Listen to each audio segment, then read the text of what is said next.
good afternoon, everyone, and welcome to the Smart Grid Forum's webinar on cybersecuring control centers.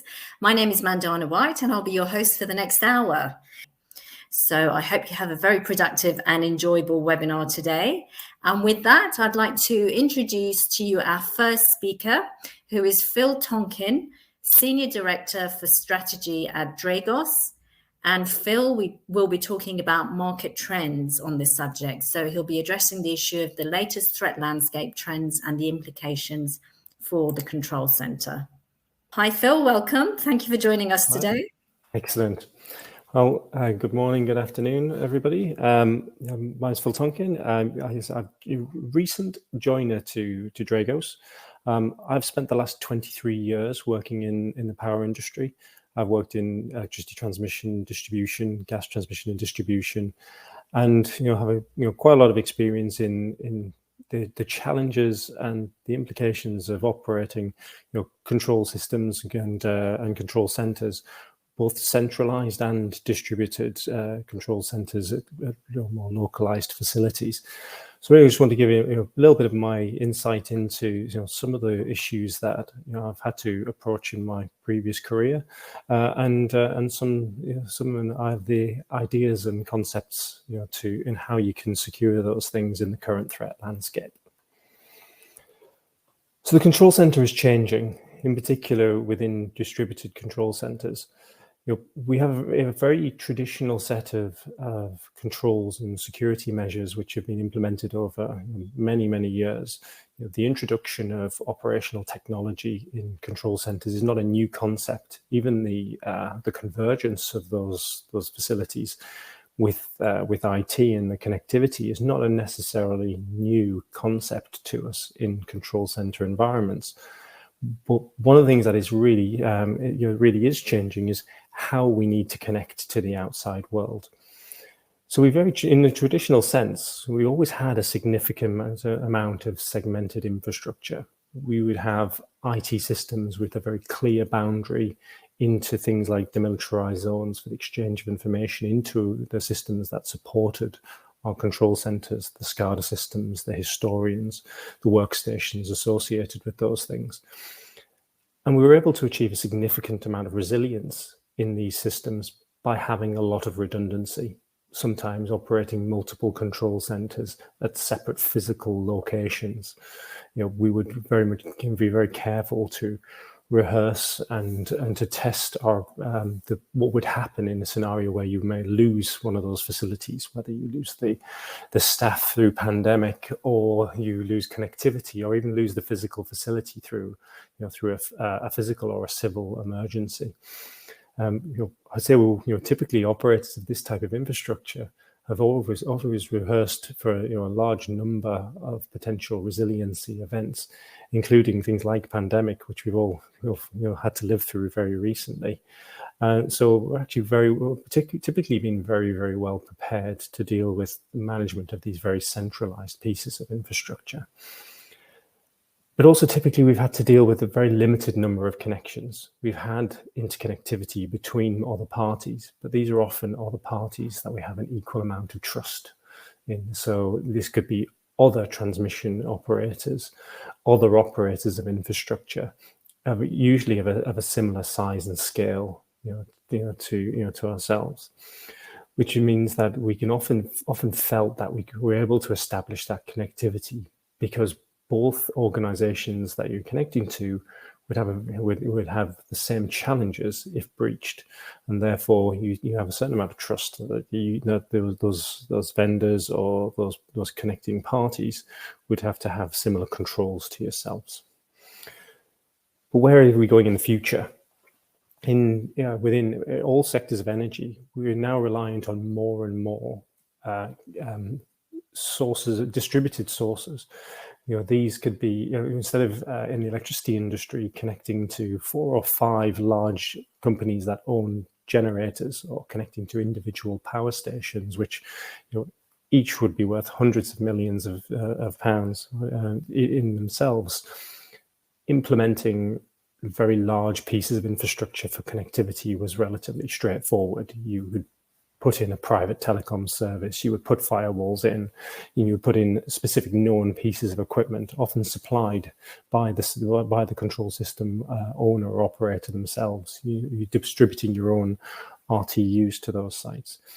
Now, when we're connecting to distributed energy reserves or connecting into much smaller parties that are acting as aggregators, there's a need to be able to communicate with organizations in a much more open or commercially available way. So relying on connectivity over public networks or connecting to vendors and customers in their thousands rather than their tens. Cost pressures, both in terms of the cost of energy and the scale of operators that you're working with, mean that the technology that you connect to needs to become more agnostic to the individual standards of organizations that are typically operating. We need to use open standards and open forms of communication. The drive towards using things like the 6150 standard or MQTT protocols means that we can enable the connections to very low-cost hardware and very useful as a source of information, but we need to do it in a very, very large scale at a very low cost to keep the price of energy down or to keep the cost of our operations down. All of these things you have to also factor in that the systems that we're now operate within a much more fine balance than they have done in the past. Whether that's because we're dealing with energy sources which are very dynamic, or manufacturing processes which are now more and more finely tuned to operate just in time or at the maximum efficiency, we cannot afford to drop back to a manual form of operation. We have a complete dependency on visibility to people or the systems at all times. We factor all of those things in together, and we start to consider the new risks that are on the systems. Now from cybersecurity, there's a significant number of challenges. We have this evolving landscape. For the last few years, we've seen increasing operations from state actors, very, very sophisticated actors, who will spend a considerable amount of time trying to get through an organization, enterprise's IT systems, and they are very, very focused on you as a target. But in the last 2 or 3 years, we've seen a significant transition, really manifesting mostly last year, of modern ransom groups targeting industries that use control systems because access and availability of those systems is absolutely critical to those companies, and therefore they're finding people to target, and organizations to target that are where they believe they will be paid the ransom. That can be, in some cases, can be organizations where the access to data is absolutely critical. Education and healthcare is a great example of those two things where the access to data is so critical to people, they're likely to pay the ransom. But in operational businesses with control systems, the risk is significant because losing access or visibility to those systems, or even losing the functionality of them, can have a very large societal impact. But that doesn't mean that the other traditional threats have not gone away. Opportunistic criminals finding your infrastructure, particularly the external facing elements of it, they will find those things through scanning. So ensuring we maintain a visibility of any vulnerabilities on premises is very important, and making sure that they're addressed. But never forgetting that there's a significant element of potential insider threat in any organization. Any corporation can create issues where there are people coming in and out of their company. But we've also got this emerging threat through this extra connectivity. All of these other parties that are now connected, whether they're energy shippers, traders, connected generators, thousands of homes potentially in the future having assets that are connected somehow into our systems. And the large ecosystem that relies on suppliers looking after and maintaining the systems that they've delivered, often as a mandatory requirement of warranties, means there's a lot more interconnectivity, often very low in our operational systems, and that introduces a significant threat vector. So what should we do as operators? We need to understand the assets that are most critical to our operations, this crown jewel analysis. We need to understand how those assets manifest and how they play into the operations that we have. What can you live with and without? but how do these systems interconnect and communicate, and having a clear, visible understanding of how information can flow and how we ensure that only the information that can flow can help you understand how an adversary can make their way through that network. Being prepared, having incident response plans and capabilities are absolutely critical. But when the worst happens, how are you going to respond to that? Do you have the right plans in place? Do you have the right communication structures in place? But who else are you going to call in to help you during that time? And beyond that, continued monitoring and review of the systems that you have. Once you've identified the routes in which adversaries can attack you or your systems, being certain of the mechanisms that are used to connect in, monitoring those and monitoring the tactics and the procedures that your known adversaries have in targeting those systems is very, very important. Desktop exercise is a great way of identifying some of these things, making sure that that preparedness is in place, hunting in your environment for any existing threats, but also acting in through red teaming as an adversary to see how an agile actor with the flexibility to move can happen. That's often a very difficult thing to do within an operational environment, where it's felt that the exploitation of any of those steps could lead to an operational impact. But there are safe ways to do it, given the level of resilience that we often have within these networks, if you're using professionals who understand the impacts of operations in this space. Absolutely, it's important to understand the adversaries that are trying to operate in this space. If without that understanding, you cannot target your defensive operations in an efficient way. It's entirely possible to have simple signatures for the attempted exploitation of some of the issues. So take Log4j, for example. The moment that became public, people's firewalls, even with defensive actions, were lit up by the thousands and thousands of relatively ethical researchers trying to find their way into your networks. That does not mean that they were adversaries, and that level of noise makes it very, very difficult for your defenders to take defensive actions. But monitoring within the networks and making sure you understand how people, once they had exploited it, may look to exfiltrate data or maintain persistence within your network is very, very important. So it's never just one indicator of compromise. You've got to understand a chain of tactics and procedures.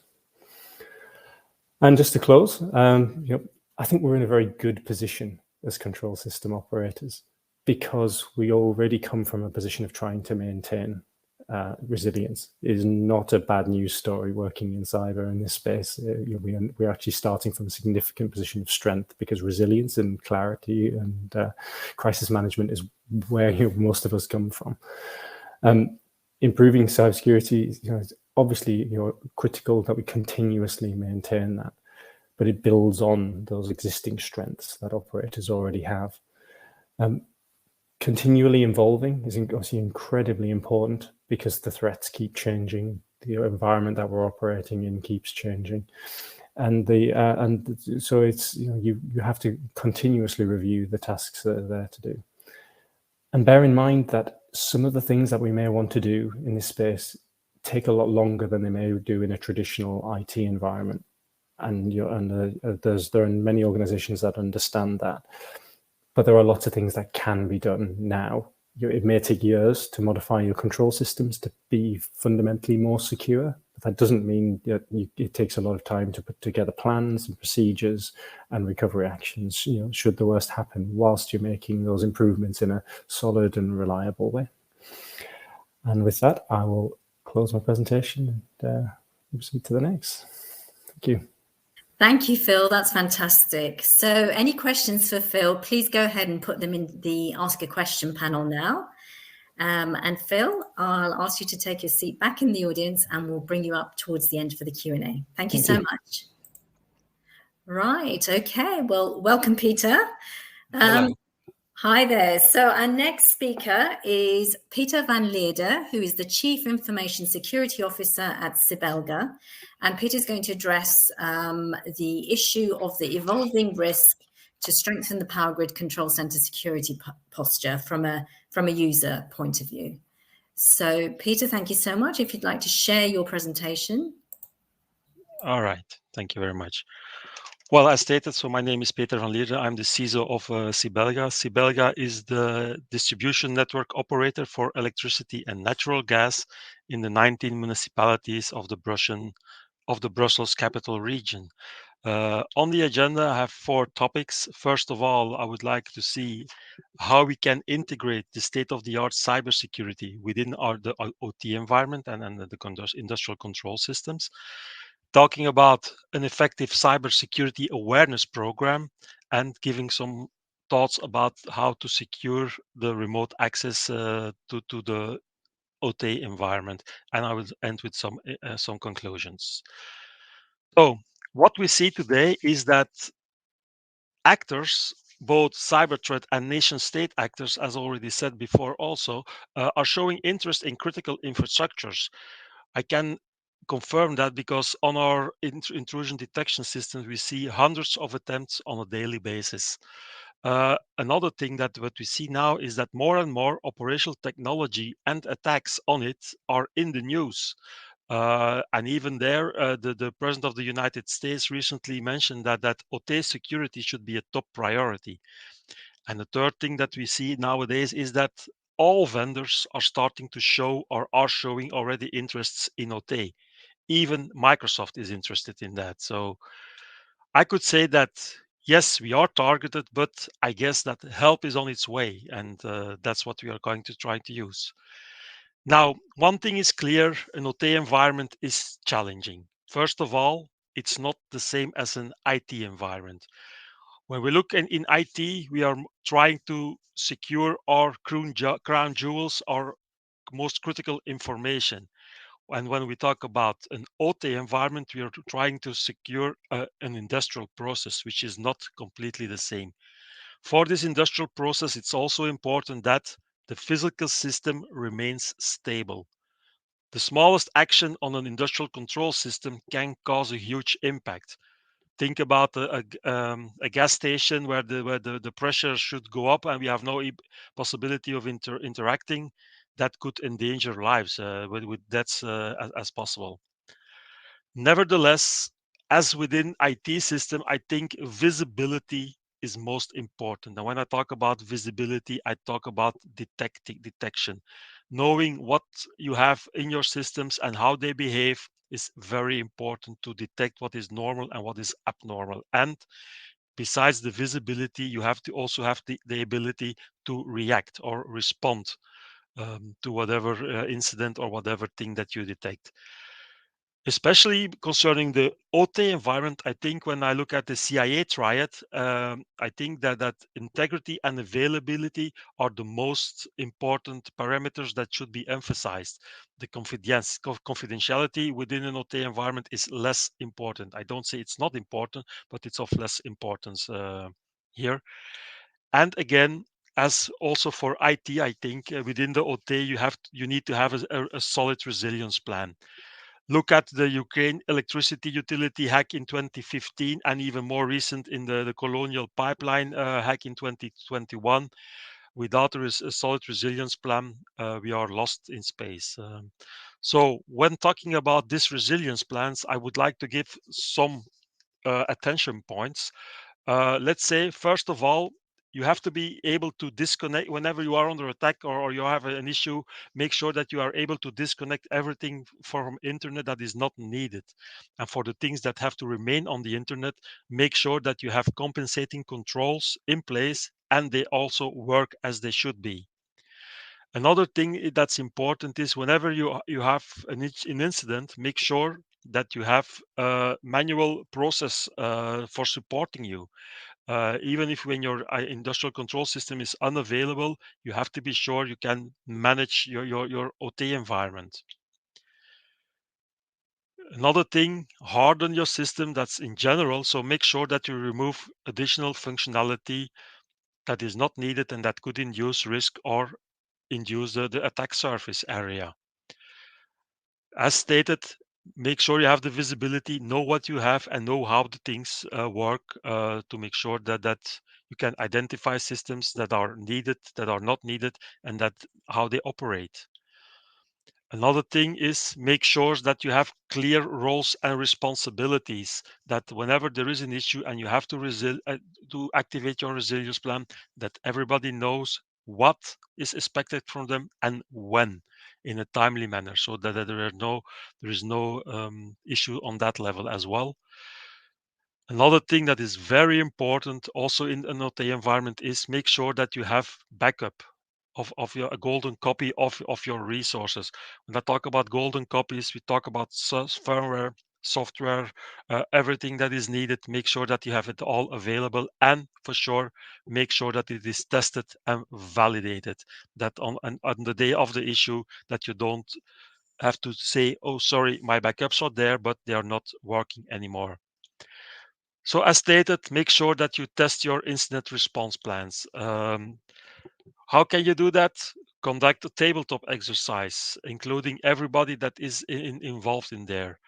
Make also sure that you include all stakeholders. It's not only the IT or the OT or the executive management. Make also sure that you involve your public affairs, your communication team, your legal teams. Those also have an important role to play whenever there is an incident. Make sure that everything is clear, that everybody knows when they have to decide, what they can decide, and things like that. That's also very important.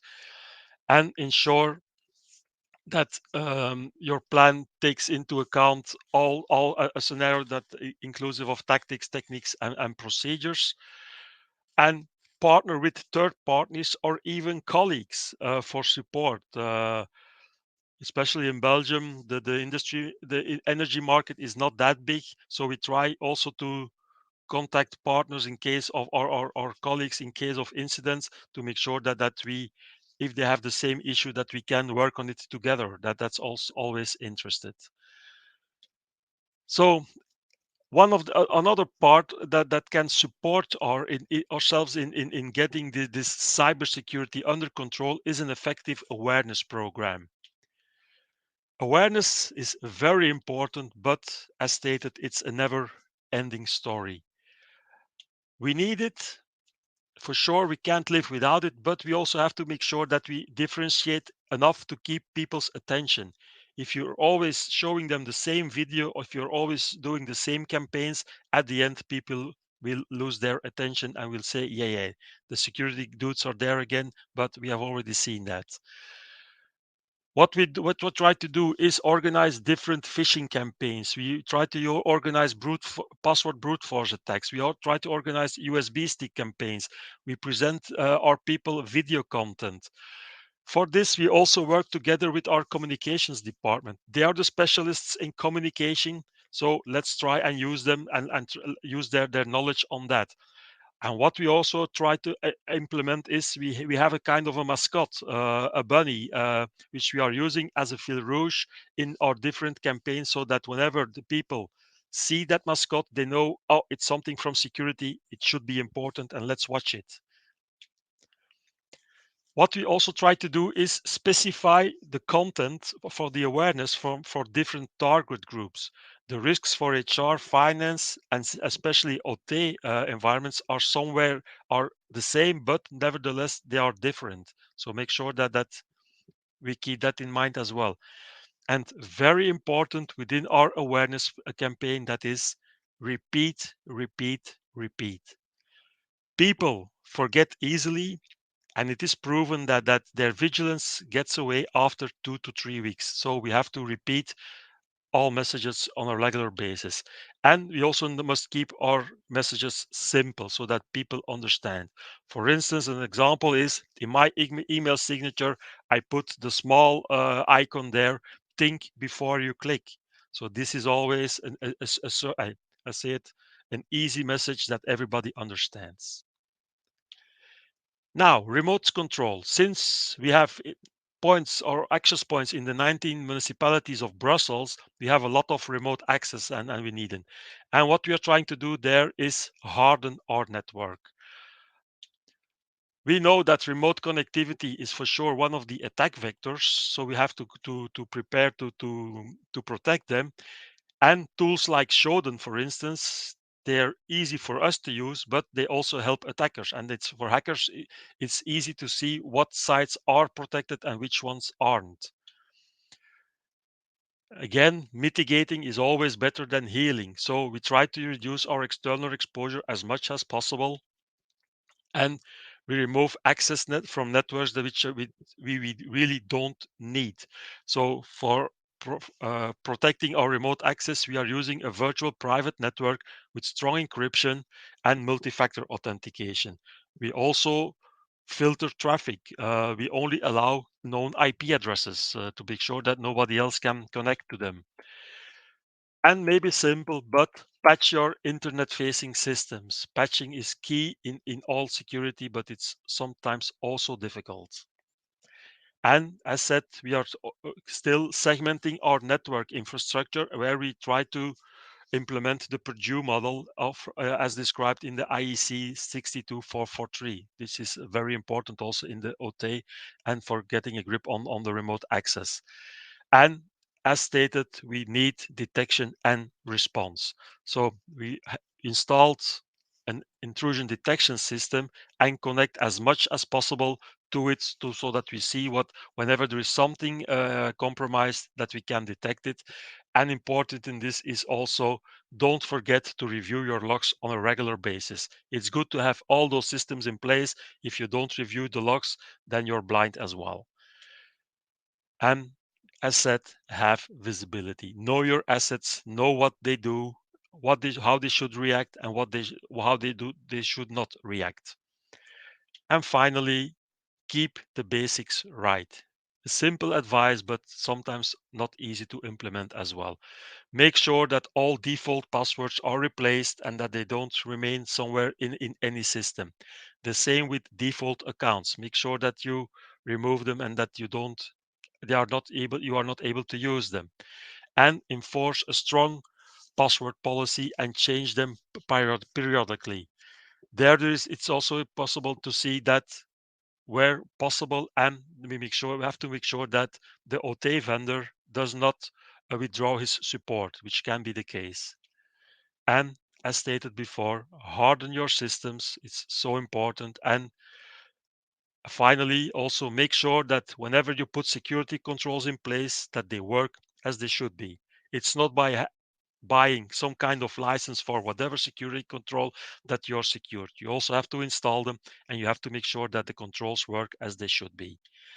So this brings me to the end of my presentation, and I can conclude that, first of all, critical infrastructure is indeed targeted, but working mitigation controls are certainly available. OT, it's not the same as IT, but visibility, detection, and response is important for both of them. Make sure your response plans are ready and tested. And personalize your awareness campaigns, but repeat. That's very important. And harden your network and keep the basics right.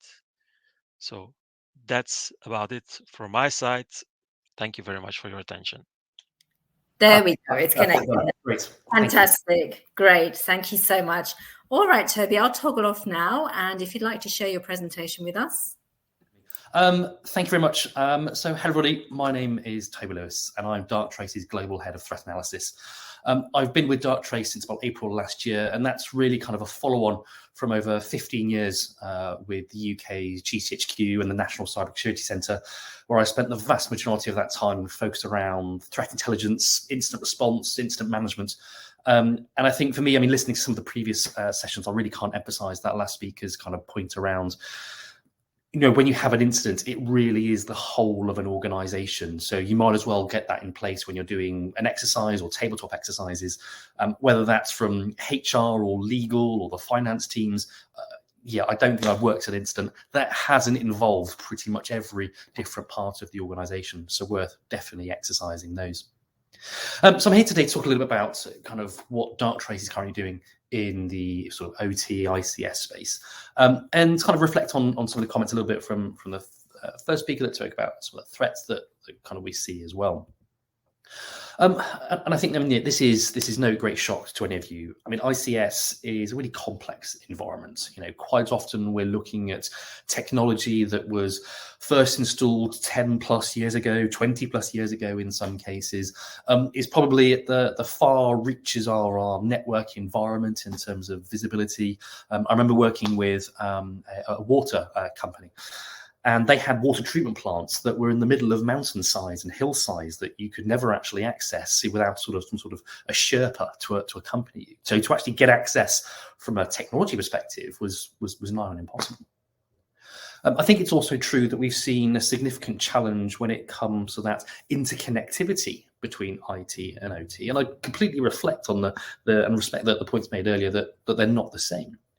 But the fact they're coming much more close together, that accessibility that we're giving to our intended users is actually giving greater accessibility to potential attackers as well. And actually that natural convergence and the risk of convergence is what we're also seeing as an impact when there is an attack that takes place. And I think the best example of that in recent times is Colonial, and you've heard about that already.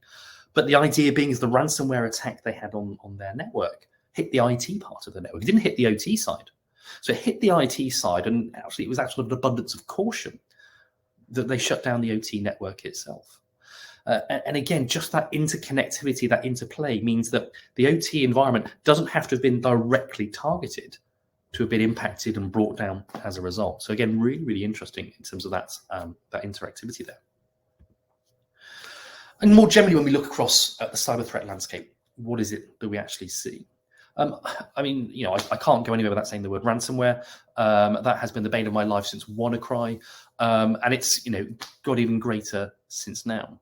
But I think if we sort of zoom forward to the last 6 months or so, and we can try and ignore ransomware as the topic of choice.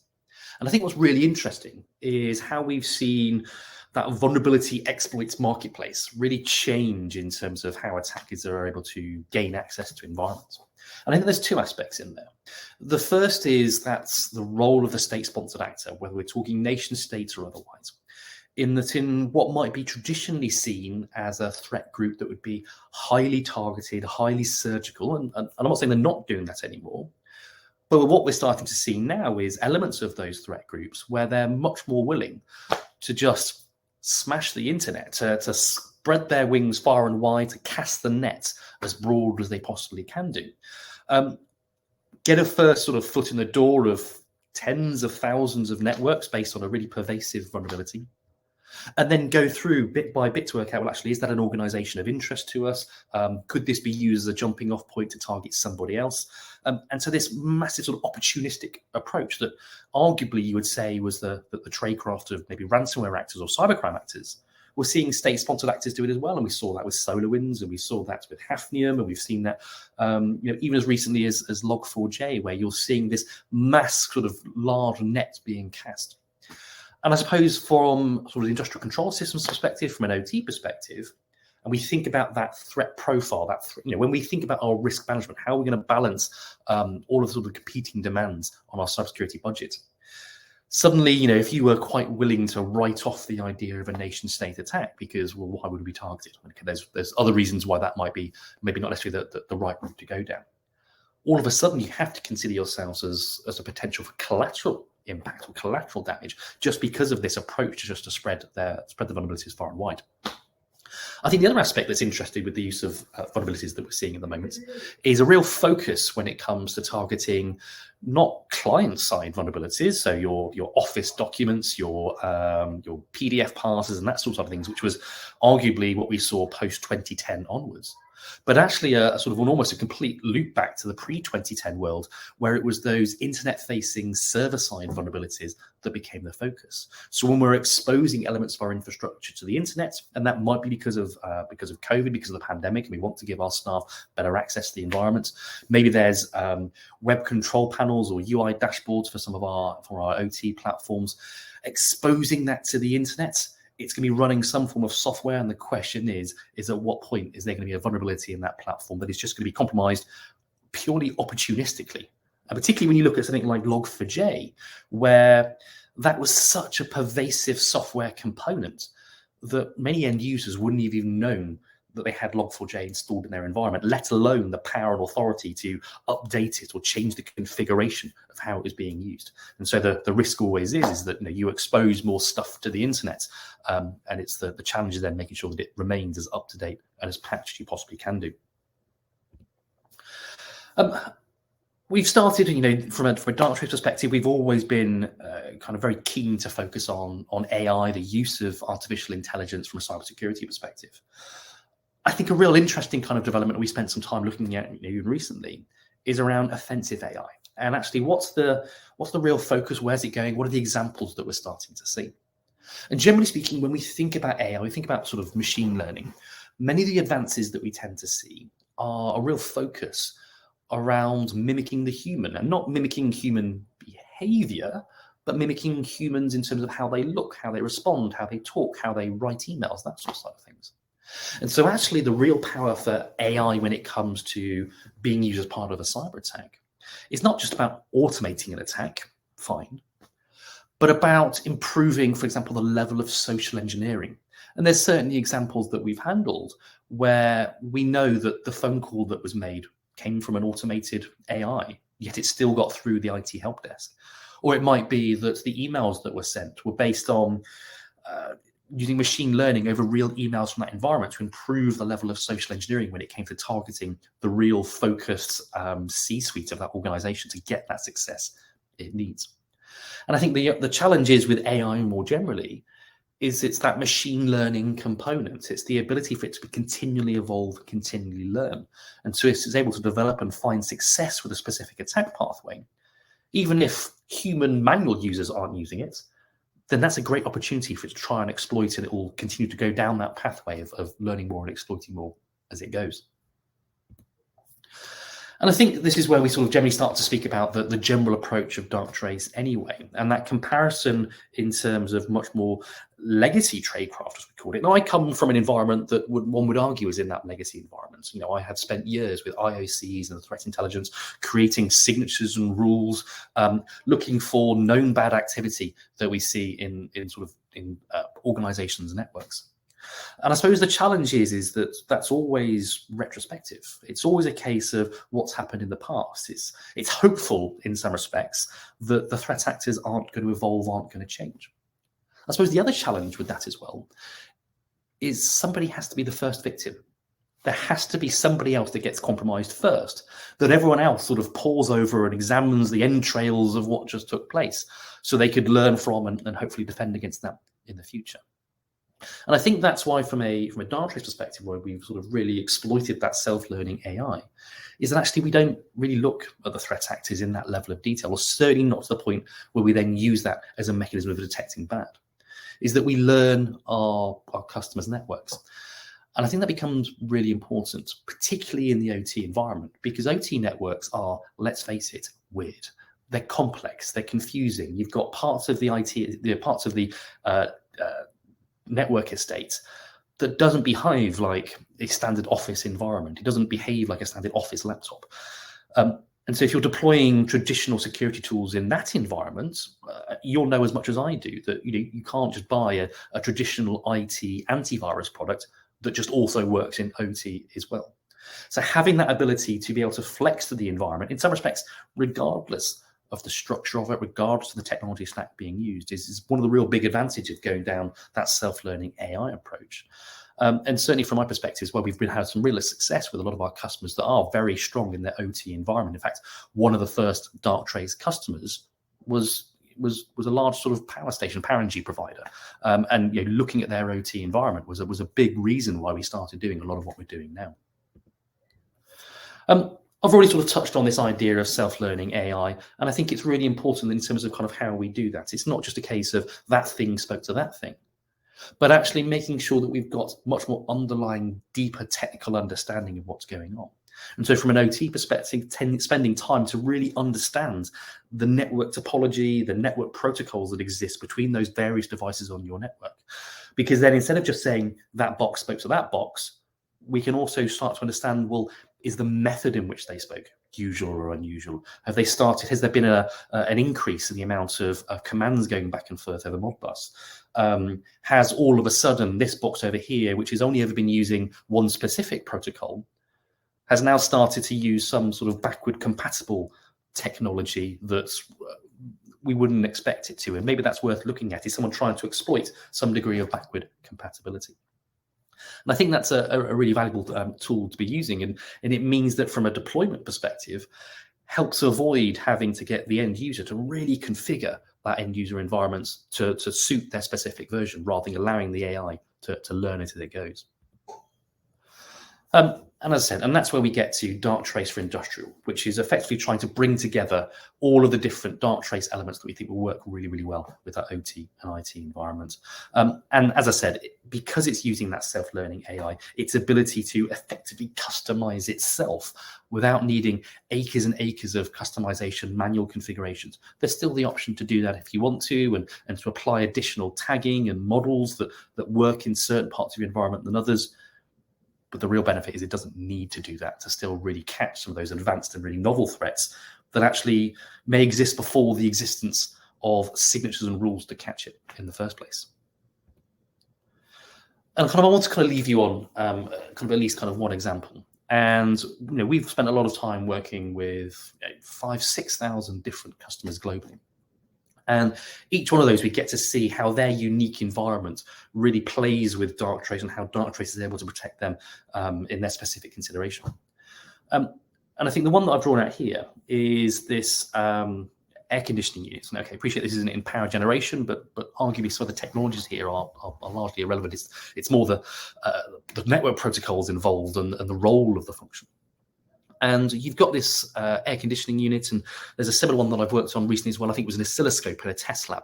But you've got these devices that have very, very narrow fields of activity. They've got a set list of functions that they go down, a certain set list of technologies and protocols that they'll use down. And it's relatively easy to define what we would call a pattern of life, to say, well, actually, this will only operate in that set way. And then all of a sudden, we see this AC unit suddenly start to receive connections from the internet that we've never seen it receive before, from parts of the internet that the rest of the network has never seen them before, at a rate and flow of traffic that we've never seen before.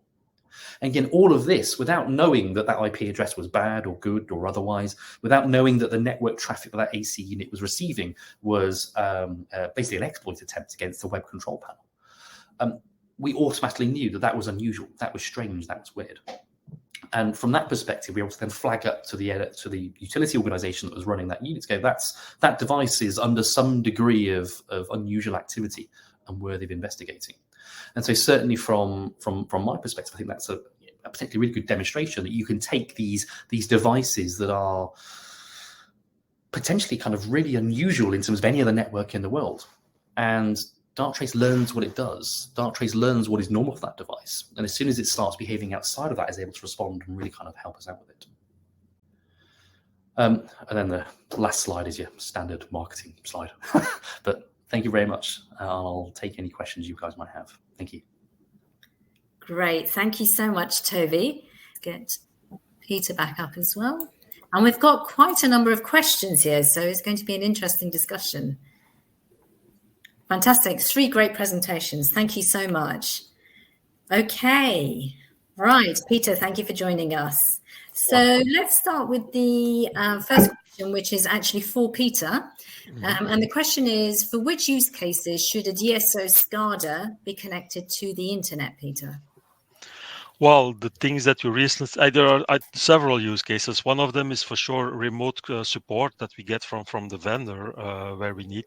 For instance, we also have Darktrace installed in our OT network. So there also we need a connection to the internet to have support and then to have the monitoring, the SOC service.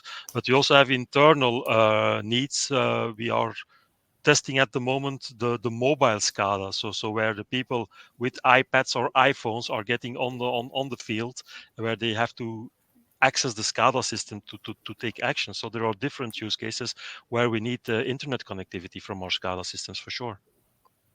Okay. This question now is for any one of our speakers. Is it fair to say decade-old SCADA teleprotection systems are actually less vulnerable to cyber attacks as they're not IP-based? I'll take that one as a ex-protection engineer. And decade-old there's a huge amount of IP out there. We've got to remember that the UCA 2 standards that ultimately led to 61850, the UCA working groups were stood up in 1994. There are a vast amount of IP connected protection systems out there right now for the station bus type operations, so control systems and interoperating with protection systems using IP, and those systems are fundamentally vulnerable. You don't need to go hunting for vulnerabilities. It's not in those spaces. A simple network scan will make most protection relays fall over when they're connected at that kind of age. However, even today, the majority of teleprotection on modern relays is using C3794. It's still a serial protocol, quite often over serial networks, carried over SDH for determinism. But there is a trend to move to IP networking, in particular using 61850 Goose messaging, which isn't routable, and so therefore it has to be sent over layer 2 connections, which are very, very difficult for us to secure. Which means that they can, we are introducing a great deal more interconnectivity from the traditional islanded sites. That said, are they more secure? It all depends on the launch pad for the threat. If those devices are connected to a Windows XP computer in a substation, they are very, very vulnerable to zombie malware, things that should no longer be real threats to us.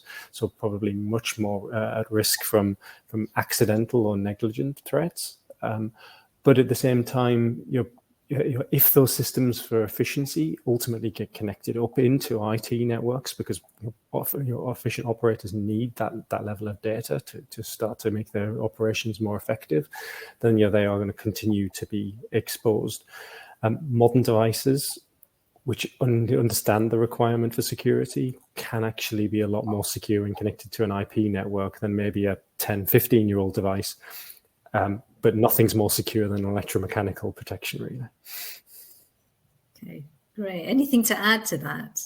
Thank you, Phil. I think from my perspective, I think it was just kind of really emphasize a few aspects there, which is, yes, you can have one of these sort of devices that is arguably using all the kind of communication methods to kind of engage with it, but you're going to still want to connect it to some form of much more traditional IT infrastructure. Now, whether that's the full-blown enterprise network that allows users to access wherever they are in the organization, or whether that's a standalone terminal that was kind of suggested there, that Windows XP box that's probably not been updated and patched for some time. There's still always going to be some interaction with another device.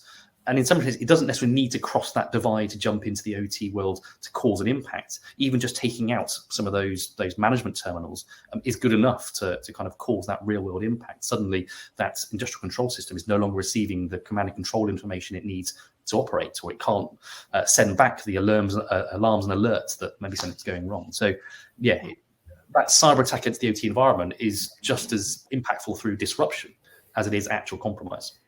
Mm-hmm. Okay, great, thank you. Peter, we have another question for you. Yeah. And this is, do you deal with false positive alarms from your OT environment very much? It's common in the IT environment. If you do, how do you handle this? Well, for sure, we also have false positives, unfortunately, in our OT environment, but most of the time it's due to configurations changes, to add-ons that we put in the network without informing our monitoring systems. And how we deal with it, as I said, we are using Darktrace, the industrial control monitoring. So as soon as something is detected that is out of the baseline of normal behavior, we get an alert and we get reports, and then we can look into with the technicians to see what they have done and to see if it's a real false positive or if it was a real alert. So that's how we handle with it. But for sure, we also have false positives in the OT network. Mm-hmm. Okay, a question for any one of our speakers. With control systems applications becoming cloud-based, how can cybersecurity catch up? I think the one of the almost difficult messages to swallow there is that actually it doesn't need to catch up. It's being forced into a position of security. We are, because of that, our traditional understanding of defense in depth, we often will think of cloud being level 5 above in the Purdue model, and therefore assume that it's wrong and it's evil. In reality, native cloud technologies, when implemented correctly with good IT security practices, and I'd literally say IT security practices, because there's an awful lot OT can learn from IT in that area, can be more secure. A great example of that is Azure AD. Microsoft AD will always be insecure in its traditional on-premise implementations. There is no further development of that capability. The cloud native security technologies are far, far superior, and in terms of how they are segmented, how they're interconnected, but require a completely new skill set. So I think there's significant risk because the people with OT skills and OT knowledge are very unlikely to have that. That's really good cloud native security knowledge. But we're really, my view is forcing us kicking and screaming in the OT world to into a position where we'll ultimately be more secure. But one thing I would address is this: we often hear about this concept of virtualizing OT. You cannot virtualize a protection relay. You can virtualize some protection functions, and still is always going to be on the site. It's never going to live in the cloud. So there will always be physical on-premise things when you need to control the real world.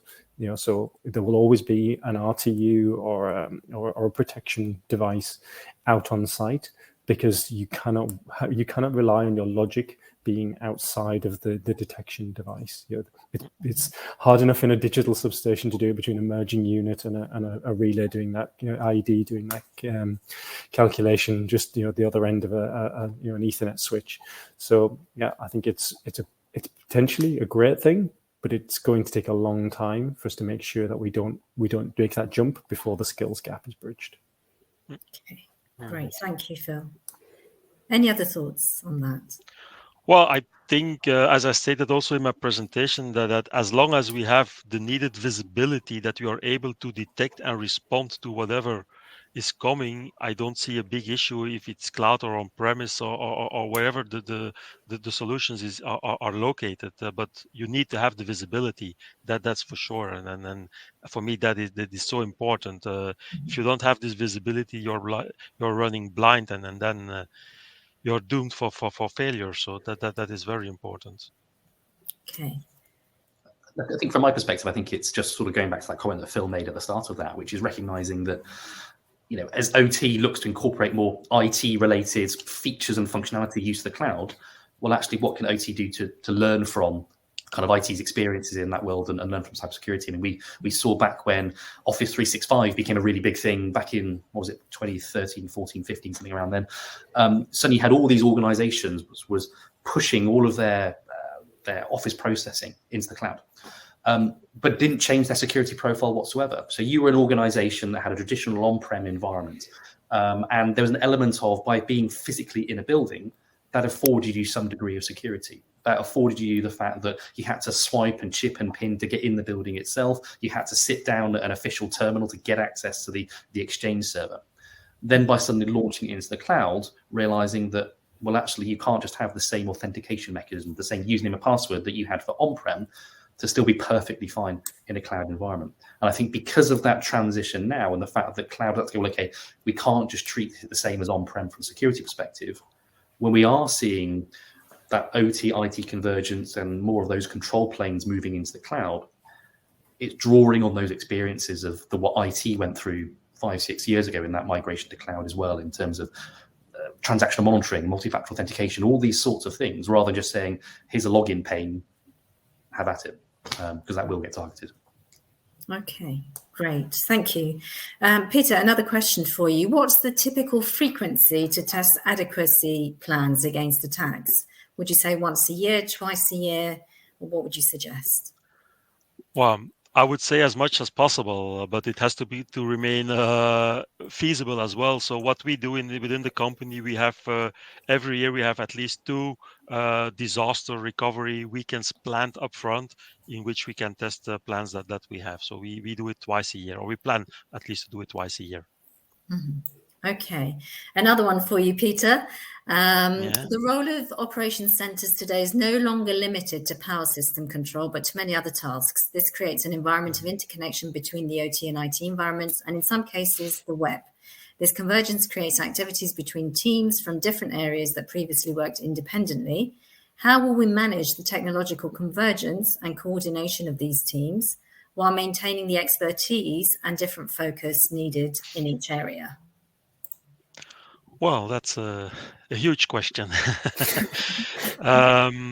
Indeed, there is some interaction between different teams, but in our company, we still keep our OT specialists separate from the IT. The only interference or the only cooperation that we have is we have a number of IT or system engineers within the IT part that work for our OT, but that also it's their only task that they have. It's not that we are interoperating, that they can work both on IT systems and OT systems. No, they are dedicated on the OT systems in that case, and then we manage we try to manage the access to the OT systems as much as possible to be sure that not everybody can get in.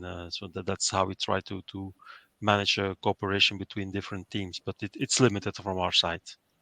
Okay, great. Well, we have just 1 more minute, and we're going to end on a nice educational question for any of our speakers. How can university courses in power systems or electrical engineering deliver graduates with the skills that the new power utility world needs? I'll take that one thank you, Peter, for that question.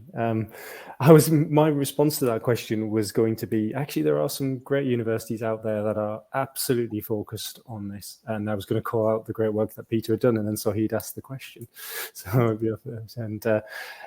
there, obviously, it is incredibly important that engineers of the future understand how we do these things in a secure way. There's been such a technological revolution from the concepts of electrical engineering and how we move those, how we go about protecting the systems. Protection and control in the modern electrical engineering world is evolving all of the time. We are losing inertia in the system. We're moving to more and more distributed reserves, which don't rely on large rotating plant.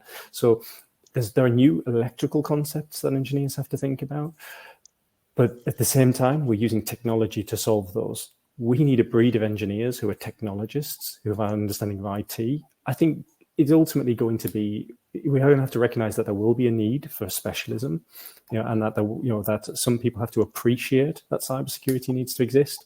We also need a breed of people who understand cybersecurity that appreciate the electrical concepts as well. So I would call out the great work that Peter did at Manchester, in creating that new generation there. I would love to see more and more people who want to follow that career path, and recognizing the need for longer learning periods.